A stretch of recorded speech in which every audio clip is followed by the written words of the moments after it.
Hello viewers. Welcome to mid mystery. இதுவரைக்கும் இந்த உலகத்துல நிகழ்ந்த ஒரு மிகப்பெரிய கப்பல் விபத்து அப்படின்னு கேட்டா டக்குன்னு எல்லாருக்கும் என்ன ஞாபகத்துக்கு வரும்? டைட்டானிக் ஷிப்ரெக் மட்டும் தான் ஞாபகத்துக்கு வரும். அப்படின்னா இந்த உலகத்திலே டைட்டானிக் ஷிப்ரெக் தான் மிகப்பெரிய விபத்து நடந்திருக்காம். வேற எந்த மிகப்பெரிய கப்பல் விபத்து நடக்கல அப்படின்னு கேட்டா அது கிடையாது அப்படின்னு தான் சொல்லி ஆகணும். ஏன் டைட்டானிக்கோட மிகப்பெரிய விபத்துகள் கூட இந்த உலகத்துல நிகழ்தான் செஞ்சிருக்கு. அப்படி இந்த உலகத்துல நிகழ்ந்த மிகப்பெரிய 4 கப்பல் விபத்தை பத்தி தான் இன்னைக்கு வீடியோல பார்க்க போறோம். இந்த வீடியோ உண்மையிலேயே செம்ம இன்ட்ரெஸ்டிங்கா இருக்கும். சோ ஸ்கிப் பண்ணாம கடைசி வரைக்கும் வீடியோ பாருங்க. வாங்க வீடியோக்குள்ள போலாம். போறதுக்கு முன்னாடி சேனலை சப்ஸ்கிரைப் பண்ணாம சப்ஸ்கிரைப் பண்ணிட்டு போயிடலாம். கூடவே நம்மளோட Facebook பேஜையும் ஃபாலோ பண்ணிக்கங்க. இதுல நம்ம முதல்ல பார்க்க போற shipwreck Sultana steam boat shipwreck தான் பார்க்க போறோம். இந்த சுல்தானா நீராவி கப்பலை பத்தி சிம்பிளா சொல்லணும் அப்படின்னா இது ஒரு மரக்கப்பல். அதாவது இந்த கப்பலை முழுக்க மரத்தால தான் செஞ்சிருக்காங்க. இது 3 அடுக்கு மாடி கொண்ட ஒரு கப்பல். இதோட நீளம் மட்டும் கிட்டத்தட்ட 260 அடி இருக்கும். அகலம் மட்டும் கிட்டத்தட்ட 42 அடி இருக்கும். சிம்பிளா இந்த நீராவி கப்பலோட சைஸ் உங்களுக்கு புரியுற மாதிரி சொல்லணும் அப்படின்னா 2 பேஸ்கெட்பால் கோர்ட்டை ஒண்ணா சேர்த்து வச்சா எவ்வளவு பெருசா இருக்குமோ அவ்வளவு பெரிய கப்பல் தான் இந்த சுல்தானா நீராவி கப்பல். என்னதான் இந்த கப்பல் இவ்வளவு பெரிய கப்பலா இருந்தாலும் இந்த கப்பல்ல மொத்தம் தாங்கக்கூடிய பேசஞ்சர்ஸோட அளவே 350 தான். அதாவது 350 பேசஞ்சர்ஸ் மட்டும் தான் இது ஏத்திட்டு போற அளவுக்கு கொள்ளளவு கொண்டது. இப்படிப்பட்ட இந்த சுல்தான் நீராவி கப்பல் டெய்லி பயணிகளையும் சரக்குகளையும் ஏத்திட்டு செயின்ட் லூயிஸ்க்கு நியூ ஆர்லியன்ஸ்க்கு இடையில டிராவல் பண்ணிட்டு வந்துட்டு இருந்திருக்கு. அது எந்த காலகட்டத்தில் டிராவல் பண்ணிருக்கு அப்படின்னு பாத்தீங்கன்னா 1860 காலகட்டத்தில் தான் டிராவல் பண்ணிட்டு வந்துட்டு இருந்திருக்கு. சோ இப்படி டிராவல் பண்ணிட்டு இருந்த இந்த ஒரு சுல்தான் நீராவி கப்பல் பாத்தீங்கன்னா இது நாள் வரைக்கும் எந்த விதமான பிரச்சனையும் இல்லாம தான் டிராவல் பண்ணிட்டு வந்துட்டு இருந்திருக்கு. 1865 வருஷம் ஏப்ரல் மாசம் வரைக்கும். ஏப்ரல் 21 1865 வருஷம் இந்த சுல்தான் நீராவி கப்பல் அதோட வழக்கமான ரொட்டீனான நியூ ஆர்லியன்ஸ்ல இருந்து கிட்டத்தட்ட 70 பேசஞ்சர்ஸ் அண்ட் 85 crew members ஏத்திக்கிட்டு செயின்ட் லூயிஸ் நோக்கி கிளம்ப ஆரம்பிக்குது. அப்படி கிளம்புன அந்த கப்பல் ஸ்டார்டிங்ல நல்லா தான் போயிட்டு இருக்கு. கப்பல்ல இருந்த எல்லாருமே பயங்கர ஹாப்பியா தான் இருக்காங்க. ஆனா அப்படி போயிட்டு இருக்கப்பே பாத்தீங்கன்னா அந்த கப்பல்ல சம்திங் ஸ்ட்ரேஞ்ச் நடக்க ஆரம்பிக்குது. இந்த ஒரு விஷயத்தை பாத்தீங்கன்னா அந்த கப்பலோட கேப்டன் நல்லாவே நோட் பண்ணிடுறாரு. அது வேற எதுவும் கிடையாது, அந்த கப்பல்ல இருந்த பாய்லர்ல ஒரு சின்ன ப்ராப்ளம் கிரியேட் ஆக ஆரம்பிக்குது அப்படின்றது தான் அங்க இருக்கிற ஒரு பிரச்சனையாகும். இந்த ஒரு பிரச்சனை சாதாரண பிரச்சனை கிடையாது, இது ஒரு மிகப்பெரிய பிரச்சனை. இதை நம்ம கண்டுக்காம விட்டுட்டோம் அப்படின்னா அது ஒரு மிகப்பெரிய விபத்துல முடியும் அப்படின்றது இந்த கப்பலோட கேப்டனான ஜேம்ஸ் கேஸ் மேசனுக்கு நல்லாவே தெரியுது. சோ அதனால இதுக்கு மேலே கப்பலை நம்ம கண்டினியூஸா ஓட்ட வேணாம், பக்கத்துல ஏதாச்சும் துறைமுகம் இருந்துச்சுன்னா அதுல போய் நிப்பாட்டி இந்த ரிப்பேர் ஆயிருக்க பாய்லர் நம்ம சரி பண்ணிட்டு அதுக்கப்புறம் கப்பல் எடுத்துட்டு போலாம் அப்படின்னு சொல்லிட்டு முடிவு பண்றாரு. அப்படி ஒரு முடிவு பண்ணப்ப பக்கத்துல இருந்த துறைமுகம் தான் விக்ஸ்பர்க் துறைமுகம். சோ இந்த ஒரு துறைமுகத்தை பார்த்த உடனே இந்த துறைமுகத்துல போய் நிப்பாட்டலாம்னு சொல்லிட்டு கப்பலை கொண்டு போய் அங்க நிப்பாட்டிடுறாரு. அப்படி நிப்பாட்டின உடனே அங்க இருக்கிற கப்பல்ல இருக்கிற பிரச்சனையை சரி பண்றவர் கூப்பிட்டு அந்த பாய்லரை சரி பண்ண சொல்றாரு. அப்படி சரி பண்ண வந்தவர் முதல்ல அந்த பாய்லரை கொஞ்சம் கொஞ்சமா சரி பண்ணிட்டு இருக்காரு. அப்படி சரி பண்ணிட்டு இருக்கப்பே பாத்தீங்கன்னா அந்த துறைமுகத்துல ஒரு பிக்கஸ்ட் ஆஃபர் வருது. அந்த ஆஃபர் தான் பரோல்ல வெளியே வந்த கைதிகளை வடக்கு நோக்கி போய் கப்பல்ல இறக்கி விட்டா ஒவ்வொரு ஆளுக்கு இவ்வளவு அமௌண்ட் அப்படின்ற மாதிரி ஒரு அமௌண்ட் நாங்க தரோம் அப்படின்னு சொல்லிட்டு ஒரு அதிகாரி வந்து நம்ம கேப்டன் மேசன்ட்ட சொல்றாரு. இதை கேட்ட உடனே மேசனும் பயங்கரமான ஒரு பூரிப்பு வந்துருது. ஆத்தாடி ஒரு கைதிக்கு இவ்வளவு காசு தராங்க அப்படின்னா இவ்வளவு கைதி நம்ம ஏத்திட்டு போய் வடக்குல இறக்கி விட்டோம் அப்படின்னா நமக்கு நிறைய காசு கிடைக்குமே. இந்த ஒரு ஆஃபரை நம்ம மிஸ் பண்ணிடவே கூடாது, இந்த ஆஃபரை எப்படியாச்சும் நம்ம கெட் பண்ணிடணும் அப்படின்னு சொல்லிட்டு குடு ஓடி போய் அந்த பாய்லர் ரிப்பேர் பண்ணிட்டு இருக்காரு பாத்தீங்களா. அவர்கிட்ட போயிட்டு எவ்வளவு நேரத்துல பாய்லர் ரெடி பண்ணுவோம், நீ ரெடி பண்ணாதான் நான் கப்பல் எடுக்க முடியும் அப்படின்னு சொல்லிட்டு கேட்கிறாப்ல. அதை கேட்ட உடனே அந்த பாய்லர் ரிப்பேர் பண்ணிட்டு இருந்த ஒரு டக்குன்னு திரும்பி பார்த்து என்னையா நீ வாட்டுக்கு எவ்வளவு நேரத்துல ரிப்பேர் பண்ணுவான்னு கேட்டுட்டு இருக்க. இந்த பாய்லர்ல இருக்கிற பிரச்சனை சாதாரண பிரச்சனை கிடையாது, இது ஒரு மிகப்பெரிய பிரச்சனை. இதை நான் சரி பண்ணோம் அப்படின்னா 2 இருந்து 3 நாள் வரைக்கும் ஆகும். நீ 3 நாள் கழிச்சு கப்பல் எடுத்துட்டு சாவகாசமா கடல்ல ஓட்டிட்டு போனா அதுக்கப்புறம் எந்த பிரச்சனையும் இருக்காது அப்படின்னு சொல்லிட்டு சொல்றாப்ல. அதை கேட்ட உடனே நம்ம மேசனாலும் பக்குன்னு அடிச்சிருது. ஆத்தாடி 2 இருந்து 3 நாளா அவ்வளவு நாள் ஆச்சுன்னா அது வரைக்கும் கைதியை துறைமுகத்துல உட்கார வச்சிருக்க மாட்டாங்களே, வேற கப்பல் ஏதாச்சும் ஏத்தி அனுப்பிட்டுருவாங்களே. அப்படி ஏத்தி அனுப்பிட்டு அந்த ஆஃபர் நம்மளுக்கு கிடைக்காம போயிடும். அதெல்லாம் வேலைக்கே ஆகாது. நீ என்ன பண்ணுவியோ எது பண்ணுவியோ தெரியாது, மேலாட்டமா ஏதாச்சும் டிங்கரிங் பண்ணி இந்த பாய்லரை இப்பயே சரி பண்ணி கொடு. இன்னைக்குள்ள நீ சரி பண்ணி கொடுத்துட்ட அப்படின்னா நான் நீ எதிர்பார்த்த கூட அளவுக்கு அதிகமாவே காசு தரேன். சோ அதனாலே நீ இன்னைக்குள்ள இந்த பாய்லர் ரெடி பண்ணி கொடுக்குற அப்படின்னு சொல்லிட்டு மேசன் அங்கிருந்து கிளம்பி போயிட்டாப்லையா. அப்படி கிளம்பி போறதோட மட்டும் இல்லாம இந்த ஆஃபர் சொன்னார் பாத்தீங்களா ஒரு அதிகாரி, அவர்ட்டையும் போயிட்டு சார் என் கப்பல் இன்னைக்கு நைட்டு கிளம்பிடும், நீங்க இந்த எல்லா கெதிரையும் ஏன் கப்பல்ல ஏத்தி விட்டுருங்க, அந்த அமௌண்ட் எல்லாத்தையும் ஏன்ட்டே கொடுத்துருங்க, நானே பத்திரமா கொண்டு போய் வடக்குல இறக்கி விட்டுறேன் அப்படின்னு சொல்லிருக்காப்ல. அதை சொன்னோடனே அதிகாரியும் நான் சொன்ன மாதிரி காசெல்லாம் கொடுத்துருவேன்ப்பா, நீ பண்ண வேண்டியது இந்த கைதிகளை ஏத்திட்டு போய் அங்க இறக்கி விட்டுறணும் ஓகேவா அப்படின்னு சொல்லிட்டு அவர் அங்க இருந்து கிளம்பிடுறாப்ல. அன்னைக்கு நைட்டும் ஆகுது. இவர் சொன்ன மாதிரி அந்த பாய்லர் சரி பண்றவரும் பாத்தீங்கன்னா காசு நிறைய கிடைக்குது இல்லையா, அதுக்காகவே பாத்தீங்கன்னா சும்மா பேருக்கு அங்கன டிங்கரிங் பண்ணி ஓரளவுக்கு சரி பண்ற மாதிரி சரி பண்ணி நம்ம மேசன்ட்ட நான் சரி பண்ணிட்டேன்ப்பா அப்படின்னு சொல்லிட்டு அங்க இருந்து கிளம்பிடுறாப்ல. அப்படி கிளம்பின உடனே பரோல்ல வெளியே வந்த கைதிகள் தன்னோட கப்பல்ல ஏறதுக்காக நம்ம மேசன் வெயிட் பண்ணிட்டு இருக்காரு. அப்படி வெயிட் பண்ணிட்டு இருக்கிறப்ப பரோல்ல வெளியே வந்த அந்த கைதிகள் அங்க முன்னாடி வந்து நிக்கிறாங்க. அவங்கள பார்த்த உடனே மேசனுக்கு பூரிப்பு அடக்கவே முடியல. ஆத்தாடி இவ்வளவு கைதிகளான்னு சொல்லிட்டு அவரே பயங்கரமா பிரமிச்சு போயிடுறாரு. ஏன்னா அவர் எதிர்பார்த்ததை விட அங்க வந்து நின்ற கைதிகளோட எண்ணிக்கை எவ்வளவு தெரியுமா, கிட்டத்தட்ட 1951 கைதிகள் பார்த்தீங்கன்னா பரோல்ல இருந்து வெளியே வந்து நிக்கிறாங்க. ஆத்தாடி இவ்வளவு பேர் எத்தனோட நம்மளுக்கு எக்கச்சக்கமா காசு கிடைக்க மாட்டான்னு சொல்லிட்டு நம்ம மேசன் கொஞ்சம் கூட யோசிக்காம வாங்க வாங்க வாங்க வாங்க ஏறுங்க இது 3 மாடி கட்டடம் இருக்கிற ஒரு கப்பல், நீங்க வாட்டுக்கு எங்க வேணாலும் போய் உட்காருங்கன்னு சொல்லிட்டு அந்த 1951 பேரையும் அந்த கப்பல்ல ஏற விட்டுறாப்ல. அது இந்த கைதிகள் மட்டும் கிடையாது, இந்த கைதிகளோட சேர்த்து 22 போலீஸ் கார்ட்ஸ், ஆல்ரெடி இருந்த 70 பேசஞ்சர்ஸ் அண்ட் 85 crew members பாத்தீங்கன்னா இந்த கப்பல்ல இருக்காங்க. சோ டோட்டலா நம்ம கால்குலேட் பண்ணி பார்த்தோம் அப்படின்னா இப்ப இந்த சுல்தான் நீராவி கப்பல்ல 2128 பேர் இருக்காங்க. அதாவது இந்த கப்பல்ல மொத்தம் ஏற்றக்கூடிய ஆட்களோட எண்ணிக்கை எவ்வளவு அப்படின்னு சொல்லிட்டு நம்ம ஸ்டார்டிங்ல சொல்லியிருந்தோம், வெறும் 350 பேர் தான் சொல்லியிருந்தோம். ஆனா நம்ம மேசன் காசுக்காக ஆசைப்பட்டு எவ்வளவு பேர் ஏத்தி வச்சிருக்காப்ல, கிட்டத்தட்ட 2128 பேரை ஏத்தி வச்சிருக்காப்ல. இவ்வளவு பேரை ஏத்தினா இந்த கப்பல் தாங்குமா என்ன? அதுல இந்த கப்பல் ஆல்ரெடி என்ன பிரச்சனை இருக்கு, பாய்லர் ரிப்பேர் ஆகி வேற பிரச்சனையா இருக்கு இல்லையா, அதையும் சும்மா டிங்கரிங் பண்ணி தான் சரி பண்ணி வச்சிருக்காப்ல. அப்படி இருக்கிற அந்த ஒரு கப்பல்ல இவ்வளவு பேரை ஏத்திட்டு மிசிசிப்பி ரிவர் இருக்கு பாத்தீங்கன்னா, அந்த ரிவர்ல போறதுக்கு தயாராகுது. அப்படி இந்த கப்பல் கிளம்பி போயிட்டு இருக்கிற அந்த ஒரு சமயத்துல இந்த மிசிசிப்பி ரிவர் இருக்கு பாத்தீங்களா, அந்த ரிவர்லயே ஒரு மிகப்பெரிய பிரச்சனை கிரியேட் ஆகுது. அதுதான் அன்றைக்கு அளவுக்கு அதிகமா பெய்த மழையினால பாத்தீங்கன்னா அந்த நதியை பாத்தீங்கன்னா காட்டாற்று வெள்ளம் எடுத்து வெள்ளம் கரை புரண்டு ஓட ஆரம்பிக்குது. அந்த வெள்ளம் எவ்வளவு தூரம் போகுது அப்படின்றத உங்களுக்கு புரியுற மாதிரி சொல்லணும் அப்படின்னா, அந்த நதிக்கு சைடுல எல்லாம் வளர்ந்துருக்கிற மரங்கள் இருக்கும் பாத்தீங்களா, அந்த மரங்களுக்கு எல்லாம் மேல தண்ணி ஓடிட்டு இருக்கு. அந்த மரத்தோட உச்சியில இருக்க கிளைகள் மட்டும்தான் வெளியில தெரியவே செய்யுதான். அந்த அளவுக்கு பாத்தீங்கன்னா அந்த நதியில காட்டாற்று வெள்ளம் ஓடிட்டு இருக்கு. அப்படி ஓடிட்டு இருக்கிற அந்த ஒரு காட்டாற்று வெள்ளத்துக்கு ஆப்போசிட் சைடுல தான் நம்ம சுல்தான் நீராவி கப்பல் மெல்ல மெல்ல மெல்ல மெல்ல நகர்ந்து முன்னோக்கி போயிட்டே இருக்கு. அப்படி போயிட்டு இருக்கிற அந்த கப்பலை ஓட்டிட்டு இருக்கிற நம்ம கேப்டன் இருக்காரு பாத்தீங்களா, அவருக்கு இந்த காட்டாற்று வெள்ளத்தை பத்தியோ இல்லாட்டினா ஆல்ரெடி ரிப்பேர் ஆகி சரி பண்ணி வச்சிருந்த பாய்லரை பத்தியோ எந்த விதமான கவலையும் கிடையாது. அவரோட எண்ணம்லாம் பாத்தீங்கன்னா எக்காச்சக்கமா காசு கிடைச்சிருச்சு, எப்படா வீட்டுக்கு போவோம், அந்த காசை வச்சு நடா பண்ணுவோம் அப்படின்னு சொல்லிட்டு பயங்கரமா திங்க் பண்ணிட்டு இருக்காப்ல. இப்படியே பாத்தீங்கன்னா டைம் டிக்கிங் ஆரம்பிக்குது. 2 நாட்களும் கிடக்குது. அந்த 2 நாள்லயே பாத்தீங்கன்னா அளவுக்கு அதிகமான வெயிட்னாலையும் இந்த காட்டாற்று வெள்ளத்தை எதிர்த்து இந்த கப்பல் செயிலிங் பண்ணிட்டு போனதுனாலையும் பாத்தீங்கன்னா அந்த பாய்லர் அளவுக்கு அதிகமான அழுத்தத்துக்கு உள்ளாயிருது. ஆனா என்னத்தான் இந்த பாய்லர் அளவுக்கு அதிகமான அழுத்தத்துக்கு உள்ளானாலும் இது எவ்வளவு தூரம் தாக்கு பிடிக்க முடியுமோ அவ்வளவு தூரம் தாக்கு பிடிச்சு ஏப்ரல் 26ஆம் தேதி ஈவினிங் பாத்தீங்கன்னா மெம்பிஸ் டென்னிஸ் அப்படின்ற ஒரு பிளேஸையும் வந்தடையுது. சரி, டென்னிஸுக்கு நம்ம கேப்டன் மேசன் கப்பலை விட்டுருக்காப்ல அப்படின்னா மேபி பாய்லர் அளவுக்கு அதிகமான லோடுக்கு உள்ளாயிடுச்சு, அதுக்கு ரெஸ்ட் விடுறதுக்காக தான் அவங்க விட்டுருப்பாரு அப்படின்னு நம்ம நினைப்போம். ஆனா நம்ம அப்படி நினைச்சா மேசனோட கணக்கு வேற மாதிரி இருக்கு. ஏன்னா இந்த ஒரு டைம்ல பார்த்தோன்னா மேசனோட கண்ணை பணம் மறைக்க ஆரம்பிச்சிருச்சு. ஏன்னா இவர் டென்னிஸுக்கு கப்பலை ஓட்டிட்டு வந்ததே இங்க 120 டன்ஸ் ஆஃப் சுகர் இருக்கு, அதை நம்ம ஏத்திட்டு போனா அளவுக்கு அதிகமான காசு கிடைக்கும் அப்படின்ற இன்ஃபர்மேஷன் இவருக்கு ஆல்ரெடி வந்தனாலதான் இவர் டென்னிஸுக்கே கப்பலை ஓட்டிட்டு வந்தாப்லையா. அப்படி ஓட்டிட்டு வந்து அவருக்கு பாத்தீங்கன்னா இன்னொரு ஆஃபரும் கிடைச்சிருச்சு. அதுதான் கூடுதலா 200% அந்த கப்பல்ல ஏறதுக்கு ரெடியா இருந்தாங்களாம். அவங்ககிட்ட நம்மால் காசை வாங்கிட்டு ஏறுங்க ஏறுங்க அப்படின்னு சொல்லிட்டு உள்ள ஏத்தி விட்டாப்லையா. அவங்கள ஏத்தினதோட சேர்த்து இவர் ஆல்ரெடி பிளான் போட்ட மாதிரி 120 டன்ஸ் ஆஃப் சுகரை ஏத்திக்கிட்டு அவர் டென்னிஸ்ல இருந்து சுல்தானா நீராவி கப்பலை எடுத்துட்டு கிளம்புறாப்ல. சோ இப்போ அந்த கப்பல்ல இருக்க பர்சன்ஸோட எண்ணிக்கை பாத்தீங்கன்னா கிட்டத்தட்ட 2328 பேரு. சோ இவங்களோட சேர்த்து ஒரு ஹெவியான லோடையும் ஏத்திக்கிட்டு ஒரு டேஞ்சரஸான ஜேர்னியை தான் இப்ப இந்த சுல்தானா நீராவி கப்பல் மேற்கொண்டுட்டு இருக்கு. அப்படி போன கப்பலை நேரா டெஸ்டினேஷன் நோக்கி விட்டாலும் பரவாயில்லையே, அதுக்கும் நம்ம மேஷனுக்கு மனசு வரல. அந்த டைம்ல இன்னொரு ஆஃபரும் மேஷனுக்கு வருது. அதுதான் கொஞ்ச தூரத்துல இருக்க கோல் மைன்ல போயிட்டு கோல் லோட ஏத்திக்கிட்டீங்க அப்படின்னா உங்களுக்கு கணிசமான அமௌண்ட் தரும் அப்படின்ற ஆஃபர். இதை கேட்டோன்னே நம்ம மேசனோட கண்ணாலும் பயங்கரமா விரிஞ்சுது. ஆத்தாடி இன்னைக்கு நமக்கு ஜாக் பாட் தாண்டா அப்படின்னு சொல்லிட்டு நேரா சுல்தானா கப்பல் அந்த கோல் மைனுக்கு விடுறாப்ல. விடுறதோட மட்டும் இல்லாம அங்க எக்கச்சக்கமான கோல்லோடையும் ஏத்திக்கிட்டு அங்க இருந்து மறுபடியும் வடக்க நோக்கி கிளம்புறாப்ல. அப்படி கிளம்புற அந்த ஒரு டைம் பாத்தீங்கன்னா நள்ளிரவு 1 மணி. சோ இப்படியே டைம் டிக்கிங் ஆக ஆரம்பிக்குது. நள்ளிரவு 2 மணி ஆகுது. அதாவது ஏப்ரல் 27 1865 வருடம் நள்ளிரவு 2 மணியும் ஆகுது. அந்த ஒரு டைம்ல நம்ம சுல்தானா பாத்தீங்கன்னா மெம்பிஸ்ல இருந்து வடக்கால 11 கிலோமீட்டர் தொலைவுல பயணிச்சிட்டு இருக்கு. அப்படி பயணிச்சிட்டு இருக்க அந்த ஒரு சமயத்துல தான் ஒரு மிகப்பெரிய டிசாஸ்டர் நடக்குது. எஸ், ஒரு டேமேஜான பாய்லர்னால எவ்வளவு வெயிட்ட தான் தாங்க முடியும், அதுவும் பொறுத்து பார்த்து ஒரு ஸ்டேஜுக்கு மேல போங்கடா இதுக்கு மேல என்னால முடியாதா அப்படின்னு சொல்லிட்டு படார்னு டம்முன்னு வெடிச்சிருச்சு. அப்படி வெடிச்ச அந்த வெடிப்பிலே பாத்தீங்கன்னா கிட்டத்தட்ட 400 இருந்து 500 பேர் இறந்து போயிட்டாங்களாம். அதுக்கப்புறம் அந்த வெடிப்புல இருந்து தப்பிச்ச சில பேர் பாத்தீங்கன்னா தண்ணிக்குள்ள குதிச்சிருக்காங்க. அப்படி குதிச்ச அந்த இடத்துல தண்ணி என்ன சாந்தமாவா இருந்துச்சு, ஆல்ரெடி பெஞ்ச மழையில அது காற்றாட்டு வெள்ளமா ஓடிட்டு இருக்கு இல்லையா, அந்த வெள்ளத்துக்குள்ள போய் குதிச்சா உயிர் பிழைக்க முடியுமா என்ன? சோ அந்த தீல மாட்டாம இருக்க தண்ணில குதிச்சவங்களும் கடைசியில இறந்து போயிட்டாங்க.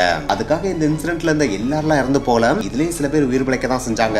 இது வரைக்கும் கிடைச்ச டேட்டா படி பாத்தீங்கன்னா அந்த கப்பல்ல பயணிச்சதுல கிட்டத்தட்ட 900 பேர்ல இருந்து 1800 பேர் வரைக்கும் இறந்து போயிருக்கலாம் அப்படின்னு சொல்லிட்டு வரலாறு சொல்லுது. சோ இந்த ஒரு சுல்தானா கப்பல் விபத்து தான் அமெரிக்கா வரலாற்றிலே நிகழ்ந்த மிகப்பெரிய கப்பல் விபத்து அப்படின்னு சொல்லிட்டு வரலாறே சொல்லுது. ஆனா என்னதான் இது அமெரிக்கா வரலாற்றிலே ஒரு மிகப்பெரிய கப்பல் விபத்தா இருந்தாலும் இது வரலாற்றுல அந்த அளவுக்கு பெருசா பேசப்படலையா. எதுக்குடா இவ்வளவு பெரிய விபத்தை யாருமே கண்டுக்கல அப்படின்னு சொல்லிட்டு வரலாற்றை இன்னும் கொஞ்சம் புரட்டி பாக்குறப்பதான் இந்த விபத்து நடக்கிறதுக்கு எக்ஸாக்டா 12 நாளைக்கு முன்னாடி அமெரிக்கால இன்னொரு மிகப்பெரிய இன்சிடென்ட் நடந்திருக்கு. அதுதான் அமெரிக்காவோட பிரசிடென்டான ஆப்ரஹாம் லிங்கனை சுட்டு கொன்னது.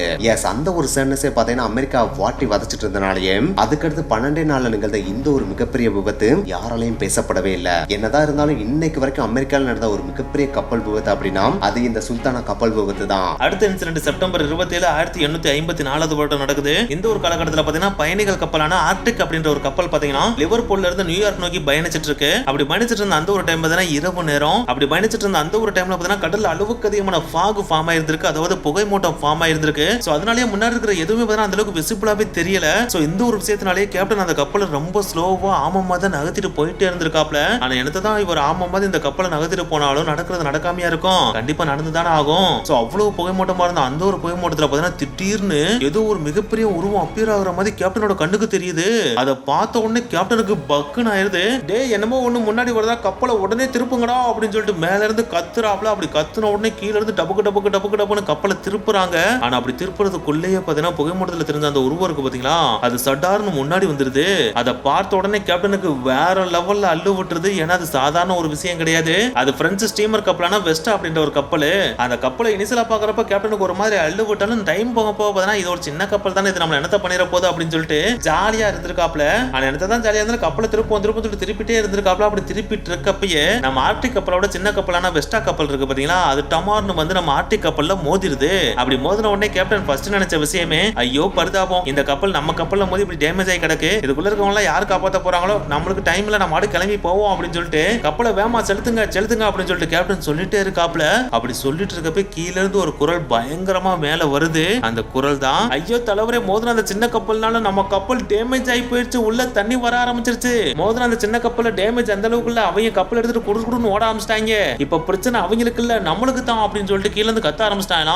இதை கேட்ட உடனே கேப்டனுங்களும் தலையும் புரியல காலும் புரியல, என்னடா சொல்றீங்க, அந்த கப்பலுக்கு ஒன்னால நம்ம கப்பலுக்கு இப்படி ஆகி போச்சா, ஆத்தாடி, அப்ப முடிஞ்ச அளவுக்கு கப்பலை பக்கத்துல ஏதாச்சும் கரை இருந்துச்சு அந்த கரையை நோக்கி செலுத்துங்கடா, வேமா ஓட்டுங்கடான்னு சொல்லிட்டு கப்பலை பயங்கர ஃபாஸ்டா செலுத்த சொல்றாப்ல. ஆனா என்னதான் கப்பலை வர பயங்கர ஃபாஸ்டா ஓடச்சனாலும் உள்ள வர தண்ணியா பையாவா வரும். அது இவங்க கப்பலை ஓட்டர் ஸ்பீட விட பயங்கர ஃபாஸ்டா வந்து கப்பலுக்குள்ள கொஞ்சம் கொஞ்சமா மேல ஏற ஆரம்பிக்குது. இதனாலேயே அந்த கப்பலுக்குள்ள தண்ணி வர ஆரம்பிச்ச கொஞ்ச நேரத்திலேயே பாத்தீங்கன்னா அந்த கப்பல் கம்ப்ளீட்டா சடவுன் ஆயிருது. அதாவது அதுக்கு மேல அந்த கப்பல் மூவ் ஆக முடியாம அதே இடத்துல நிக்க ஆரம்பிக்குது. சோ அந்த ஒரு டைம்ல கேப்டன் முடிவே பண்ணிடுறாப்ல, இதுக்கு மேலே நம்ம இந்த கப்பல்ல இருந்தோம் அப்படின்னா அது நம்ம உயிருக்கு தான் ஆபத்து. சோ உடனே நமக்கு இருந்து தப்பிச்சாகணும் அப்படின்னு சொல்லிட்டு அங்க இருக்கிற லைஃப் போட் எல்லாத்தையுமே தூக்கி கடல்ல போட சொல்றாப்ல. அப்படி போட சொன்ன உடனே நம்ம டைட்டானிக் படத்துல என்ன பார்த்திருப்போம், கேப்டனா இருக்கிறவர் என்ன பண்ணுவாரு, என் உயிரோட என் கப்பல்ல இருக்கிற பயணிகளோட உயிர் தான் முக்கியம் அப்படின்னு சொல்லிட்டு பயணிகளை தான் முதல் வெளியே போக சொல்லுவாரு. ஆனா இந்த கேப்டன் என்ன பண்ணிருக்காப்ல அப்படின்னு பாத்தீங்கன்னா, இங்க இருக்கிற பயணிகளோட உயிர்லாம் எனக்கு முக்கியம் கிடையாது, என் உயிர் தான் முக்கியம், நான் முதல் தப்பிச்சு போறேன் அப்படின்னு சொல்லிட்டு லைஃப் போட் இறக்கிட்டு லைஃப் போட் டபக்குன்னு குதிச்சிட்டாப்லையா. அப்படி இவர் குதிச்சதை பார்த்த உடனே அந்த கப்பல்ல இருந்த மற்ற குரூ மெம்பர்ஸ் இருப்பாங்க பாத்தீங்களா, அதாவது வேலை பார்க்கறவங்க இருப்பாங்க பாத்தீங்களா, அவங்களும் ஆத்தாடி கேப்டனே குதிச்சிட்டாப்லையா. அப்ப பயணிகள் இருந்தா என்ன செத்தா என்ன அப்படின்னு சொல்லிட்டு அவங்களும் டக்கு டக்கு டக்கு டக்கு லைஃப் போட் எடுத்துட்டு அவங்க வாட்டுக்கு தப்பிக்க ஆரம்பிச்சிட்டாங்களா. இது எல்லாத்தையுமே பாவத்தை அந்த கப்பல்ல இருந்த மற்ற பயணிகள் எல்லாருமே பரிதாபமா பார்த்துட்டு இருந்திருக்காங்க. பாக்குறதோட மட்டும் இல்லாம அந்த கப்பல்லயே மூழ்கி அந்த கடல்ல இறந்தும் போயிடுறாங்களாம். சோ கடைசி அந்த கப்பல்ல டிராவல் பண்ண 400 பேர்ல 87 பேர் தப்பிச்சிருந்திருக்காங்க. அப்படி தப்பிச்ச அந்த 87 பேர்ல 55 பேர் க்ரூ மெம்பர்ஸா தான் இருந்தாங்களாம். வெறும் 22 பேர் தான் பேசஞ்சர்ஸா இருந்தாங்களாம். சோ இந்த ஒரு இன்சிடென்ட் பார்த்தீங்கன்னா உலகத்தையே புரட்டி போடுது. சோ அடுத்தடுத்த நாட்கள்ல பார்த்தீங்கன்னா மீடியா எல்லாமே இந்த ஒரு இன்சிடென்ட் பயங்கரமா கழுவி ஊத்த ஆரம்பிக்கிறாங்க. ஏன்னா கப்பல்ல இருக்கிற ஒரு முக்கியமான பாலிசி என்னவா இருக்கும் அப்படின்னு பாத்தீங்கன்னா, செயிலர்ஸோட உயிரோட பேசஞ்சர்ஸோட உயிர் தான் முக்கியம் அப்படின்றதே அவங்க பாலிசியா வச்சிருப்பாங்களாம். அப்படி இருக்கிறப்ப பேசஞ்சர்ஸ் தான் முன்னாடி காப்பாத்திருக்கணும். ஆனா அப்படி காப்பாத்தாம க்ரூ மெம்பர்ஸ் தப்பிச்சு வந்தது உண்மையிலேயே சேம்ஃபுல்லான ஒரு விஷயம். அதுல இப்படி தப்பிச்சு வந்த எல்லாருமே பார்த்தீங்கன்னா எருமை மாடுகளா தான் தப்பிச்சு வந்திருக்காங்க. அப்படி தப்பிச்சு வந்த யாருமே அந்த கப்பல்ல பயணிச்ச சின்ன பையனோட கூப்பிட்டு தப்பிக்கலையா. சோ இதை விட கேவலமான விஷயம் வேற எதுவுமே கிடையாது. இதுக்கு தகுந்த தண்டனை கொடுத்தே ஆகணும் அப்படின்னு சொல்லிட்டு எல்லா மீடியாவும் நியூஸ் பேப்பரும் பயங்கரமா கழுவி ஊத்தி எழுத ஆரம்பிச்சிட்டாங்களாம். சோ இந்த ஒரு விஷயத்தை பார்த்தா அந்த கப்பல்ல இருந்து தப்பிச்ச க்ரூ மெம்பர்ஸ் அந்த கேப்டன்லாம் இருக்காங்க பாத்தீங்களா, அவங்க எல்லாருமே உசாரு அப்படின்னு சொல்லிட்டு உசாராக்கிட்டு இதுக்கு மேல நம்ம நாட்டுக்குள்ள போனோம் அப்படின்னா நம்மள தூக்கி ஜெயில போட்டுருவாங்க. சோ இதுக்கப்புறம் நம்ம நாட்டுக்குள்ளேயே போக கூடாதுன்னு சொல்லிட்டு துண்டுக்கான துணியாக்கானு சொல்லிட்டு வீட்டுக்கு கூட வராம வெளிநாட்டுக்கு தப்பிச்சு ஓடிட்டாங்களாம். சோ இதனாலே இந்த கப்பல் விபத்துக்கு கவர்மெண்ட் விசாரணை கமிஷன் அமைச்சாலுமே அந்த விசாரணை கமிஷன் எதுக்குமே இந்த கப்பல்ல பயணிச்ச கேப்டனா இருந்தாலும் சரி மற்ற க்ரூ மெம்பர்ஸா இருந்தாலும் சரி யாருமே வந்து அட்டெண்ட் பண்ணவே இல்லையா. அவங்க எங்க போனாங்கன்றத கவர்மெண்டால கண்டுபிடிக்கவே முடியலையா. சோ இதனாலே இந்த ஒரு கப்பல் விபத்துக்கு யாருமே பொறுப்பேற்காமையே இது நாள் வரைக்கும் போயிட்டு இருக்கான். நெக்ஸ்ட் இப்போ நம்ம பார்க்க போற இன்சிடென்ட் பாத்தீங்கன்னா ரொம்ப பழைய காலத்துல நடந்த இன்சிடென்ட் கிடையாது. இப்போ ரீசெண்டா 2002ல நடந்த இன்சிடென்ட் தான். இந்த இன்சிடென்ட்டோட ஹீரோ லீஜோலா அப்படின்ற இந்த ஒரு கப்பல் தான். இந்த கப்பலோட வேலையை பாத்தீங்கன்னா வாரத்துக்கு 2 தடவை டக்காரோட கடற்கரை பகுதியில பேசஞ்சர்ஸே மேங்கோவையும் பாம் ஆயிலையும் ஏத்திட்டு போறதுதான். இது புதுசா இந்த ரூட்ல டிராவல் பண்ற கப்பல்லாம் கிடையாது. இதுக்கு முன்னாடி எக்கச்சக்க தடவை டிராவல் பண்ணிருக்கு. அப்படி டிராவல் பண்ற எல்லா தடவையும் ஜாலியா தான் போயிட்டு வந்திருக்கு. அப்படி டிராவல் பண்ண இந்த ஒரு கப்பலுக்கு திடீர்னு ஒரு நாள் பாத்தீங்கன்னா ஜுரம் வந்துருச்சு, அதாவது டேமேஜ் ஆயிடுச்சு. சோ அதை சரி பண்றதுக்காக துறைமுகத்துக்கு எடுத்து போயிருக்காங்க. அப்படி எடுத்து போனதுக்கு அப்புறம் அந்த கப்பலை மறுபடியும் அனுப்புவாங்க அப்படின்னு சொல்லிட்டு கேப்டன் வெயிட் பண்ணி பார்த்திருக்காப்ல. ஆனா அப்படி வெயிட் பண்ணி பார்த்ததுல டைம் தான் ஓடிச்சே தவிர மறுபடியும் அந்த கப்பலை சரி பண்ணி அனுப்பவே இல்லையா. இப்படியே பாத்தீங்கன்னா கிட்டத்தட்ட 1 வருஷம் ஓடிடுது. கடைசியில பாத்தீங்கன்னா அந்த கேப்டன் செம்ம கடுப்பாகி லீஜோலாவை என்னடா பண்ணீங்க அப்படின்னு சொல்லிட்டு துறைமுகத்துல போய் பார்த்திருக்காப்ல. பார்த்தா அந்த கப்பலை எவனுமே சரி பண்ணாம பப்பரப்பான்னு போட்டு வச்சிருந்தாங்களாம். அதை பார்த்தோன்னே இவருக்கு செம்ம காண்டாயிருது. இதை ஒழுங்கா நீங்க சரி பண்ணி அனுப்பியிருந்தா ஒரே மாசத்துல அனுப்பியிருக்கலாம். ஆனா இவ்வளவு நாள் போட்டு வச்சதோட மட்டும் இல்லாம இன்னும் சரி பண்ணவே ஆரம்பிக்கல. நீங்க இப்படியே நீங்க இதை விட்டீங்கன்னா நான் கவர்மெண்ட்ல கம்ப்ளைண்ட் பண்ண வேண்டியிருக்கும் அப்படின்னு சொல்லிட்டு ஸ்ட்ரிக்ட்டா வார்ன் பண்ணி விட்டாப்ல. அப்படி வார்ன் பண்ணோடனே அவங்களும் தொத்தரமா சரி பண்ணி ஒரே வாரத்துல கப்பலை கொடுத்துட்டாங்களாம். இது கேப்டனுக்கு பயங்கர ஆச்சரியமா இருந்தாலும் லீஜோலா மறுபடியும் வந்துருச்சு இல்லையா. சோ அந்த ஒரு சந்தோஷத்தோட மறுபடியும் லீஜோலா ஓட்டலாம் அப்படின்னு சொல்லிட்டு முடிவு பண்றாப்ல. ஆனா அப்படி முடிவு பண்றதா ஒரு மிகப்பெரிய பிரச்சனையா மாறப்போகுது அப்படின்னு அந்த சமயத்துல அவருக்கு தெரியல. செப்டம்பர் 26, 2002 வருஷம் லீ ஜோலா சதன் ஸ்னேகளுக்கும் டக்கார் கடையில புறப்பட தயாராகுது. பர்சன்ஸும் கப்பல்ல ஏறாங்க. அங்கிருந்து கப்பல் பெறப்பட்டு நள்ளிரவு 11 மணி போல கேம்பியாவை அடையுது. அந்த ஒரு சமயத்துல லீ ஜோலா இருந்த பர்சன்ஸோட எண்ணிக்கை பாத்தீங்கன்னா 1863. இது வெறும் அப்ராக்சிமேட் தானா. சில பேர் பாத்தீங்கன்னா 2000 பேருக்கு மேல இருந்திருக்கலாம் அப்படின்னு சொல்றாங்க. ஆனா நம்ம லீ ஜோலா தாங்கக்கூடிய மொத்த பர்சன்ஸோட எண்ணிக்கை வெறும் 500 தானா. அப்படின்னா எவ்வளவு மடங்கு அதிகமான பர்சன்ஸை சேர்த்துட்டு அந்த கப்பல் போகுது? கிட்டத்தட்ட 4 மடங்கு அதிகமான பர்சன்ஸை சேர்த்துட்டு போகுது இல்லையா? அப்படி ஏத்திட்டு போனாலே அது ஒரு மிகப்பெரிய பிரச்சனை தானே. அந்த பிரச்சனையோட சேர்த்து இப்ப இன்னொரு பிரச்சனையும் ஆட் ஆகுது. அதுதான் கேம்பியால உருவான ஒரு மிகப்பெரிய புயல். அதனாலே பார்த்தா அங்க அளவுக்கு அதிகமான மழை சோன்னு பெஞ்சிட்டு இருக்கு. அப்படி புயல் வீசிட்டு இருக்கிற அந்த ஒரு கேம்பியாக்குள்ளதான் 11 மணிக்கு நம்ம லீ ஜோலா நுழையுது. அப்படி நுழையிற அந்த ஒரு சமயத்துல பார்த்தா கடல்ல சீற்றம் அளவுக்கு அதிகமா இருக்கு. கடல்ல இருக்கிற அலைகள்லாம் பார்த்தா பயங்கரமா மேலெழும்பி வருது. இன்னும் கொஞ்சம் உங்களுக்கு புரியுற மாதிரி சொல்லணும் அப்படின்னா, இந்த கப்பலோட உயரம் எவ்வளவு தூரம் இருக்கோ அவ்வளவு தூரம் வரைக்கும் கூட அந்த அலை மேலெழும்பி வருது. சோ இந்த ஒரு விஷயம் பார்த்தா நம்ம லீ ஜோலாக்கு ஒரு மிகப்பெரிய டேஞ்சராகவே உருவாக ஆரம்பிக்குது. ஏன்னா ஆல்ரெடி லீ ஜோலால பார்த்தா 500 பேர் தான் ஏத்திட்டு போனோம். அப்படி இருக்கிறப்ப 2000 பேருக்கு மேல அந்த கப்பல் ஏத்திட்டு போயிட்டு இருக்காங்க. அப்படி ஏத்திட்டு போயிட்டு இருக்கப்ப ஒரு மிகப்பெரிய புயலும் வருது. அதுல இருந்து வர அலைகளும் பார்த்தீங்கன்னா மிக பெருசா இருக்கு. அப்படி வர்ற அந்த அலையை தாக்கு பிடிக்கிற அளவுக்கு இது நல்ல கப்பலான்னு கேட்டா அதுவும் கிடையாது அப்படின்னு தான் சொல்லியானோ. எனக்கு கிட்டத்தட்ட 1 வருஷத்துக்கு மேல அந்த அளவுக்கு மெயின்டெனன்ஸே இல்லாம கடந்த கப்பல் இல்லையா? அப்படி இருந்த கப்பலை சும்மா தொத்தனும் பொதுக்கமா தானே அதை ரிப்பேர் பண்ணி வேற அனுப்பி இருக்காங்க. சோ அப்படிப்பட்ட ஒரு கண்டிஷன் இருக்கிற இந்த ஒரு கப்பல் டிராவல் பண்ணக்கூடிய ஒரு சுச்சுவேஷன் இந்த சுச்சுவேஷன் கண்டிப்பா கிடையவே கிடையாதுல. இதுக்கெல்லாம் மேல நம்ம லீ ஜோலா கிடைச்ச ஒரு மிகப்பெரிய மரண மணி அப்படின்னா, இந்த லீ ஜோலா கப்பல் எப்பயுமே பார்த்தீங்கன்னா கடற்கரை ஓரத்திலேயே தான் டிராவல் பண்ணிட்டு இருக்குமா. அப்படி இருக்கிற இந்த ஒரு கப்பல் இன்னைக்கு நேரத்துக்கு பாத்தீங்கன்னா கடற்கரை ஓரமா டிராவல் பண்ணாம கடற்கரையில இருந்து ரொம்ப தூரம் உள்ள தள்ளி வேற டிராவல் பண்ணிட்டு இருக்கான். அப்படி டிராவல் பண்ணிட்டு இருக்க அப்படின்னா இந்த லீ ஜோலாவை யாராலையும் காப்பாற்ற முடியுமா என்ன? கண்டிப்பா முடியவே முடியாதுல. ஏன்னா எந்த ஒரு ஃபேக்டரும் இந்த லீ ஜோலாக்கு சப்போர்ட் பண்ற மாதிரியே இல்ல. எல்லாமே இதுக்கு ஆப்போசிட்டா இருக்கு இல்லையா? சோ அதனாலேயே ஒரு ஸ்டேஜுக்கு மேல பாத்தீங்கன்னா அந்த கடல்ல வீசின அளவுக்கு அதிகமான புயல்னாலையும் அளவுக்கு அதிகமான அலையினாலையும் பார்த்தா அந்த கப்பல் அப்படியே தலகுப்புறா கவிழ்த்தி போடப்படுது. அப்படி கவிழ்த்தி போட்டதுனால அந்த கப்பலோட மேல்புறம் அப்படியே கடலுக்கு அடியில போயிருது. அந்த கப்பலோட கீழ்ப்பகுதி பார்த்தீங்கன்னா கடலுக்கு மேல வந்துருது. இதை உங்களுக்கு புரியுற மாதிரி சொல்லணும் அப்படின்னா, ஒரு ஐஸ்பர்க் கடலுக்கு மேல இருந்தா எப்படி இருக்குமோ அந்த ஒரு தோற்றத்துல தான் இந்த கப்பல் பார்த்தீங்கன்னா இப்ப அந்த கடல்ல மிதந்துட்டு இருக்கு. சோ ஒரு கப்பலே தலகுப்புறா கவிழ்ந்து கிடக்கு அப்படின்னா அதுக்குள்ள இருக்கிற பேசஞ்சர்ஸ் எல்லாம் என்ன ஆவாங்க? அந்த கப்பல்ல சீட்ல உட்காந்துட்டு இருந்தவங்க என்ன பண்ணுவாங்க? டப்பு டப்பு டப்பு டப்புன்னு சீலிங்ல விழுவாங்க இல்லையா? அப்படிதான் டப்பு டப்பு டப்பு டப்புன்னு விழுந்துட்டு இருந்திருக்காங்க. அப்படி விழுந்துட்டு இருக்கப்பே பாத்தீங்கன்னா உள்ளுக்குள்ள தண்ணி சொர சொர சொர சொரன்னு போயிட்டு இருக்கு. அப்படி தண்ணி போயிட்டு இருக்கப்ப அங்க உள்ள இருந்த யாருக்குமே என்ன நடக்குது என்ன ஆச்சு ஏதாச்சுன்னு சுத்தமா ஒண்ணுமே புரியல. சரி அதையும் தாண்டி எப்படியாச்சும் தப்பிச்சு ஓடிடலாமான்னு சொல்லிட்டு அவங்களும் அங்கிட்டு இங்கிட்டு பாக்குறாங்க. ஆனா அங்கிட்டு இங்கிட்டு பார்த்தாலும் கப்பலே தலைகளா கிடக்கிறப்ப எங்கிட்டாச்சும் போக முடியுமா என்ன? கண்டிப்பா வாய்ப்பே கிடையாதுல. சோ அதனாலேயே என்ன பண்றதுன்னு தெரியாம அந்த கப்பலுக்குள்ளேயே பார்த்தா எல்லாரும் காய்மொய் கத்திக்கிட்டு அங்க இருந்து வெளியே வர முடியாமயே கால்னு கத்திட்டு இருக்காங்களாம். இப்படியே டைம் டிக்கிங் ஆக ஆரம்பிக்குது. அந்த கப்பலும் மெல்ல மெல்ல மெல்ல மெல்ல தண்ணிக்குள்ள மூழ்க ஆரம்பிக்குது. அப்படி மூழ்கிட்டு இருந்த அந்த ஒரு டைம்ல அந்த கடலுக்குள்ள இருந்த சில ஃபிஷர்மேன்ஸ் பாத்தீங்கன்னா இப்படி கப்பல் மூழ்கிறத நோட் பண்ணிடுறாங்க. அப்படி நோட் பண்ண உடனே வேகமா அந்த கப்பலுக்கு பக்கத்துல வர்றாங்க. அப்படி வந்த உடனே அந்த கப்பல்ல இருந்து வெளியே வந்த சில பேசஞ்சர்ஸ் அவங்களால முடிஞ்ச அளவுக்கு காப்பாத்தி கூட்டு போயிடுறாங்க. அப்படி கூட்டிட்டு போற அந்த ஒரு டைம் பாத்தீங்கன்னா நள்ளிரவு 2 மணி. அந்த ஒரு டைம்ல அந்த ஃபிஷர்மேன் கப்பல்ல உட்கார்ந்து இருந்த ஒரு பையன் அங்க இருந்த ஃபிஷர்மேன் ஒரு விஷயத்த சொல்றான். அதுதான் நம்ம கண்டிப்பா எப்படியாச்சும் மறுபடியும் வந்து இங்க இருக்கிற எல்லா மக்களையும் காப்பாற்றணும். ஏன்னா தலைகளா கிடக்கிற அந்த ஒரு கப்பலுக்குள்ள எக்கச்சக்கமான மக்கள் மாட்டிட்டு இருக்காங்க. அவங்களுக்கு எப்படி வெளியே வரணும் அப்படின்றது சுத்தமா தெரியவே இல்ல. அதனாலேயே உள்ள மாட்டிட்டு பயங்கரமா கத்திட்டு இருக்காங்க. சோ நம்ம அவங்களை எப்படியாச்சும் காப்பாத்தி ஆகணும் அப்படின்னு சொல்லிட்டு பயங்கரமா உட்காந்து அழுதுட்டு இருந்தானா. ஆனா என்னதான் அவங்களை காப்பாற்றணும்னு சொல்லிட்டு இவ்வளவு தூரம் அழுதாலும் இவனை மறுபடியும் கரையில விட்டுட்டு மறுபடியும் வந்து மத்தவங்களை காப்பாற்றணும். சோ அந்த பையனே அந்த கப்பல்ல இருந்து தப்பிச்ச மற்ற 64 பேரையும் ஏத்திட்டு அவங்க அங்க இருந்து ரெஸ்கியூ பண்ணி கூட்டிட்டு போயிட்டு இருக்காங்க. அப்படி அவங்க போறப்ப டைம் டிக்கிங் ஆயிட்டே இருக்கு. அடுத்து நள்ளிரவு 3 மணி ஆகுது. அதாவது கப்பல் மூழ்க ஆரம்பத்துல இருந்து 4 மணி நேரம் கிடக்குது. அந்த ஒரு டைம்ல இந்த கப்பல் கம்ப்ளீட்டாவே கடலுக்குள்ள மூழ்கிறது. அதாவது டைட்டானிக் படம் பாக்குறப்ப எப்படி கப்பல் கடலுக்குள்ள மூழ்குச்சோ அதே மாதிரியே இந்த கப்பலும் தண்ணிக்குள்ள மூழ்குது. இதுல இருந்த பயங்கர சோகமான விஷயமே என்ன அப்படின்னு பாத்தீங்கன்னா, இந்த லீ ஜோலா கப்பல்ல கிட்டத்தட்ட 600க்கும் மேற்பட்ட பெண்கள் பயணிச்சாங்களாம். ஆனா அதுல இருந்து பாத்தீங்கன்னா ஒரே ஒரு பெண்மணி மட்டும் தான் தப்பிக்கவே செஞ்சாங்களாம். அப்படி தப்பிச்ச அந்த ஒரு பெண்மணியும் பிரெக்னன்ட்டா இருந்தாங்களாம். மிச்ச 599 பெண்மணிகள் அந்த ஒரு கப்பல் விபத்துல இறந்து போயிட்டாங்களாம். சோ இந்த ஒரு இன்சிடென்ட்ல பாத்தீங்கன்னா கிட்டத்தட்ட 1900க்கும் மேற்பட்ட பயணிகள் இறந்திருப்பாங்க அப்படின்னு சொல்லிட்டு அடிச்சு சொல்றாங்க. சோ அதன்படி பாக்குறப்ப உலக வரலாற்றுல எப்படி டைட்டானிக் ஒரு மிகப்பெரிய சிப்ரக்கா இருந்துச்சோ அதே மாதிரியான ஒரு சிப்ரக்கா தான் இந்த ஒரு லீ ஜோலா சிப்ரக்கும் பார்க்கப்படுது.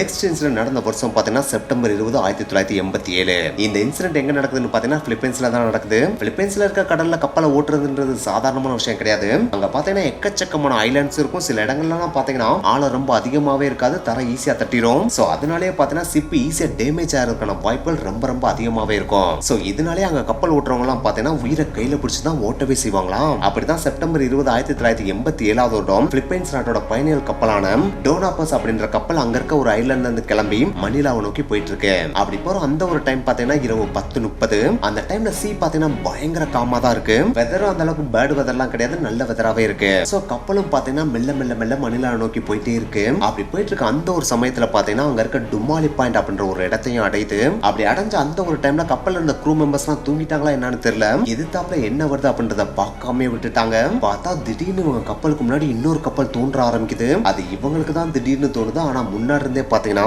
அந்த கப்பல் இவங்களை நோக்கி தான் வந்துட்டே இருக்கு. அந்த கப்பல் தான் டேங்கர் வெக்டர். சரி, டோனாபஸ் கப்பல்ல இருந்தவங்க தான் எதையும் கவனிக்காம வந்துட்டு இருந்தாங்கன்னா வெக்டர் கப்பல்ல இருந்தவங்களும் எதையும் கவனிக்காம இவங்களை நோக்கி தான் வந்துட்டு இருந்திருக்காங்க. இவங்கள மாதிரி அவங்களும் தூங்கிட்டாங்க போல, அதனாலதான் எதையும் பார்க்காம வந்துட்டு இருந்திருக்காங்க. கடைசியா ரெண்டு கப்பலும் ஒன்னா மோதுற சிச்சுவேஷன் வந்துடுது. அந்த சமயத்துல ரெண்டு கப்பல்ல இருந்த கேப்டனுக்குமே பயங்கரமான பேனிக் கிரியேட் ஆகுது. சோ எப்படியாச்சும் கப்பலை நிறுத்தல அப்படின்னு சொல்லிட்டு ரெண்டு கப்பல்ல இருந்த கேப்டனும் கப்பலை நிறுத்த ட்ரை பண்றாங்க. அப்படி ட்ரை பண்றப்ப ரெண்டு கப்பலும் ஸ்லோவா வந்து ஒன்னோட ஒண்ணு மோதிடுது. அப்படி மோதுறப்ப பாத்தீங்கன்னா ரெண்டு கப்பலையும் பெருசா டேமேஜ் ஒன்றும் கிரியேட் ஆகல. சோ அதனாலே ரெண்டு கப்பல்ல அந்த கேப்டனுக்கும் பயங்கரமான பெருமூச்சு வருது. ஆனா அந்த ஒரு பெருமூச்சு ரொம்ப நேரம் நீடிக்கவே இல்ல. ஏன்னா டோனாபஸ் மேல மோதின அந்த டேங்கர் வெக்டர் கப்பல் இருக்கு பாத்தீங்களா, அது எண்ணத்தை ஏத்திட்டு வந்திருக்குன்னு பாத்தீங்கன்னா கேசோலினை ஏத்திட்டு வந்திருக்கு. சோ அந்த கப்பல் மோதின வேகத்துல பாத்தீங்கன்னா கேசோலின் மெல்ல மெல்ல லீக் ஆக ஆரம்பிச்சிருக்கு. அப்படி லீக் ஆன அந்த கேசோலின் பாத்தீங்கன்னா மெல்ல மெல்ல ஓசன் ஃபுல்லா பரவ ஆரம்பிச்சிருக்கு. அப்படி பரவன அந்த ஒரு கேசோலின் மேல எங்கிருந்தோ வந்த ஒரு சின்ன தீப்பொறி படுது. அப்படி பட்ட அந்த ஒரு செகண்ட்ல பாத்தீங்கன்னா பொம்முன்னு ஒரு மிகப்பெரிய தீ பிளம்பே வெடிக்குது.